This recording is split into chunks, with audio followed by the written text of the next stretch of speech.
Dukomeje rero mu rugendo rw'agakiza kanjye uko nakijijwe nk'uko tugenda tubisoma mu gitabo amagambo igihumbi yagufasha gusigasira ubugingo bwawe uko nakijijwe n'ukwizera. Icyo tugezeho rero ni ukuntu naje kwiga igiheburayo. Nkunda kubwira abantu ngo mwige igiheburayo. Byaje gute kugira ngo nige igiheburayo? Igiheburayo byagenze gute kugira ngo ntangire kukiga igiheburayo? Ntabwo ari ibintu nabyutse ngo ntekereze ngo mbyibwire. Ni ryajwe nakubwiye muri video y'ubushize nkubwira uko ijwi ry'Imana ugomba kuryumva. Imana iratuvugisha ariko ntabwo tuyitayeho. Benshi ntibayitayeho. Nanjye nagira ubuntu ngira gutya ijwi rirambwira 1 2 3 ndaryumva nuko nakira agakiza. Uyu munsi rero uko naje kwiga igiheburayo. Iyo umaze kwakira agakiza wenda sinzi ko ariko biba ku bantu bose byanze bikunze wumva unyotewe no kumenya ukuri. Utarigize usoma Bibiliya, je ntabwo narigize nsoma Bibiliya na rimwe. Wenda nayifata uri nkayibumbura nk'ahantu nkareba nkasoma muri mwe wenda byarabayeho sinibuka inshuro byabaye ariko ndibaza inshuro zitarenze nk'icumi byibuze. Ariko noneho ijwi rimbwiye ngo genda ushake Bibiliya uyisome. Nayisomye kuva ku itangiriro kugera byahishuwe ubu maze kubikora n'inshuro 3 hafi inshuro enye. Inshuro 3 cyangwa enye. Ari mpamvu nkunda kubaza nti ufite imyaka ingahe? 20, 30, 40, 50, 70, 80 yewe n'ijana. Urafata byibuze umwaka umwe gusoma ijambo ry'Imana kuko uryumve. Imana nayo uyihe ubuzima bwawe kuko ubugingo Imana yabuhizemo n'ubuzima ufite n'iby'Imana ntago ari byawe. Bifata noneho wizuzemo ijambo ry'Imana nibwo uzabona blueprint umujyo w'Imana ishaka kujyamo. Niko gushaka kw'Imana. Urumva ko Imana idushyira hano tukavuga twebwe kubera ko nyine isi yari inyabya Satani yifashe. Satani agahita ajyana abantu mu irembukiro bakarwana no kugaruka mu nzira z'Imana, bashaka Imana, bashaka amaso y'Imana, bashaka agakiza ariko benshi bakanangira. Igiheburayo rero kuki nakize kugira ngo menye ukuri. Ijwi ryarambye niba ushaka kumenya ukuri kweruye kuko ibintu byose tuzi kuva ku izina ry'Imana ngo God, kuva ku izina rya Kristo ngo Jesus, biriya byose ni ibinyoma twabishwe. Kandi ingufu ziba mu izina ry'Imana ziba mu ijambo ry'Imana nyaryo. Izina rya Kristo Yeshua HaMashiach niryo zina nyaryo rya Kristo. Barabihinduye bafata imigenzo ya kera ya Satani bayivanga n'idini kugira ngo bakomeze bayobore. Nuko nkuko ba Constantine babikoze. Izina ry'Imana niyo mpamvu abantu basenga bagasenga bakavuga ati ko tudasubizwa. Nyine babwira Imana itari nyayo cyangwa basanga basenga na Satani batanabizi. Ibyo ni ibintu bimaze kuvumburwa ko ibintu abantu basenga uyu munsi byaje mu bigirwamana n'imico n'imigenzo. Ari nabyo Imana ivuga iti idini ni imigenzo n'amategeko abantu bagiye bahererekanywa bakabifata mu mutwe barayiza bakabihererekanywa kuva ku bisekuru n'ibisekuruza kugeza n'amagingo aya. Nuko uko Imana ibona idini. Igiheburayo rero rimaze kukiga niki. Amagambo yacyo afite ibisobanuro, afite imibare, byose ubyinjiramo. Wamara kubyinjiramo ukabona ukuri, ugenda ubona ukuri. Kwiga igiheburayo niho harimo ukuri. Kuko kubera iki harimo ukuri?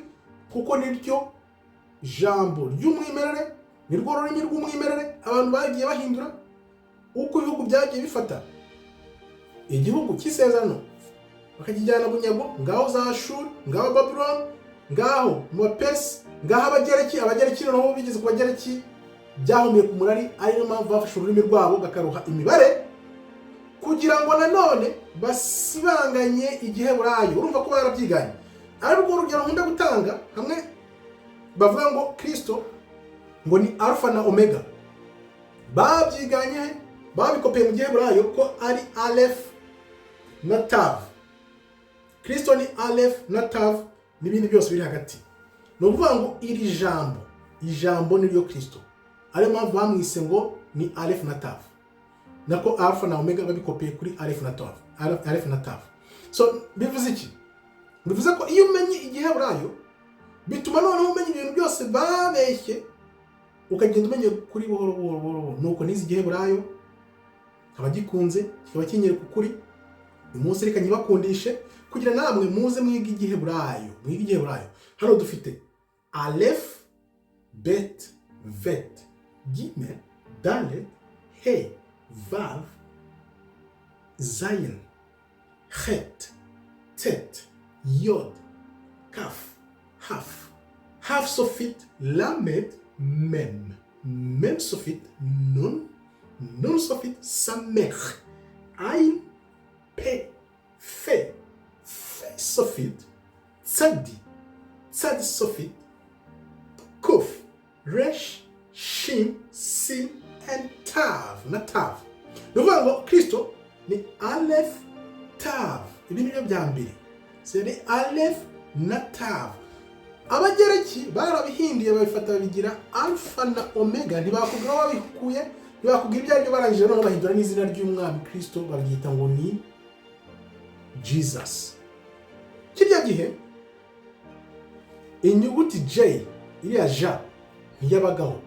Aho bafashe bya bimana byabo basengaga by'izuba bitaga Zeus, bahita babihinduramo Jesus, ariko izina nyaryo rya nyaryo ni Yeshua HaMashiach, umwami w'abami, King of Kings. Aribyo rigiye kugaruka byane navuze muri video y'ubushize ukuntu Imana igiye kongera kudusubiza imbaraga, ikoresheje ijambo, ikoresheje igiheburayo, ikoresheje indimi nk'izo. Noneho tuve muri ubwo buyobe iryo yoza bwonko twakorewe ry'abazungu, tugaruke mu ijambo ry'umwimere, ariko noneho tuvanye ubusobanuro mu ijambo ry'igiheburayo. Kubera ko wibuke Imana iratubwira ngo igihe cy'abanyamahanga nikirangira, abazungu nikirangira bakava mu nzira, tuzongera dusubirana ubutware. Tugiye gusubirana ubutware, ariyo mpamvu ugomba kwiga igiheburayo byibuze ukimenye, umenye ukuri, ukanguke, ubohoke kuko biratubohora. Niyo mpamvu tuzahano tukavuga tuti twarabeshye. Reka nguhe urugero kwere ukuntu twabeshye. Imana ifata Adamu yamushyize ahangaha, noneho Imana yamuhaye icyerekezo kijya mbere, iramwereka ati bandanye ujya imbere. Haza kwa kundi kugwa inzoka uko yaje, inzoka imaze kuza ishuka Eva ko batubwiye. Ubundi Eva izina rye nyaryo ni Kava. Noneho Adamu amaze kurya kuri ya mbuto, cya cyerekezo Imana yamuhaye kujya imbere, yagombaga kujya imbere, azamuka ajya imbere, biba byose birapfuye, ahita kwa U-turn. Ni ukuvuga tumaze imyaka 7,000 tujya hepfo mu kuzimu, aho kugira ngo tujye mu gukora gushaka kw'Imana tuzamuke hejuru. Urabona? Ni ukuvuga ngo twebwe aho kugira ngo tuzamuke gutya, iby'Imana yatweretse, yagomba kutwereka, ariyo mpamvu Imana ivuga ngo tuzabona ibintu amaso atarabona, amatwi atarumva, kuko twagomba kugenda gutya, aho kugira ngo tumere gutya noneho tuhite tuzamuka, ahubwo twese twese tugwa hasi. Turi kugenda, abazungu bahise batuzana batujyana mu icuraburindi. Ariyo mpamvu ubona hari ibibazo bikomeye cyane mu isi, kubera ko twanze gukurikira umugambi w'Imana, dukora U-turn. Twakoze U-turn, tujya hehe? Tujya mu mugambi wa Satani. Ni ukuvuga ngo turi under control, turi munsi ya Satani, niwe uyoboye isi yose. Ariyo mpamvu bavuga ngo ubwami bw'isi bwahawe Satani. Nuko nguko rero Adamu yataye ubutware, Satani bumunyaze ikoresheje rwa rubuto nimba ari ya apo, noneho Eva arayifata ayirya ayiha Adamu. Nuko nguko Satani yavanye ubutware kuri Adamu, atujyana hehe? Atujyana hasi. Nuvuga ngo iyo ubona dushaka tugaruka dushaka abantu kwiga ijambo, niyo mpamvu ubona bazana ibyo bintu by'inkingo, ukabona barakora izo gahunda zose bakora kugira ngo umuntu agume byibuze araha hasi, atazamuka. Nuzamuka agera hano ukazamuka gutya, ubwami bwabo buzabuguye. Kugira ngo ubwami bwabo bugwe, nuko tuzabyutsa umutwe tukazamuka, tumaze kumenya ukuri, tumaze kwiga igiheburayo, tumaze kumenya ukuri niko kuzatubatura, ukatuvana hehe? Ukatuvana mu icuraburindi Satani yatujyanyemo hasi, tukazamuka kugira ngo dukore ugushaka kw'Imana. Niyo gahunda, niko bimeze.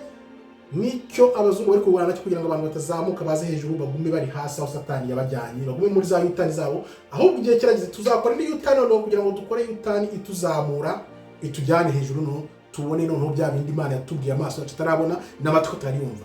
Niyo mpamvu rero twiga igiheburayo, ibyo bintu byose tubivana mu giheburayo. Iyo nta n'umusenge wabyumva, nta mupasiteri umwe yakumva bikubwira. Ariyo mpamvu abantu bose bari mu buyobe, bari mu buhumyi, tubwira ngo uri mu buyobe, mu buhumyi, ntibabyumve. Kubera iki? Bari under wings, bari hasi, bo bararwana. Nibirano muri no si ya Satani hasi, twebwe tukarwana tuzamuka kugira ngo turebe biri mu isi y'Imana ishaka kuzazana, kuko yibuke ko Imana izavana ijuru n'isi ikazana ibishyashya, nicyo bisobanuye. Murakoze rero, Imana ikomeze barinde. Shalom, shalom, shalom.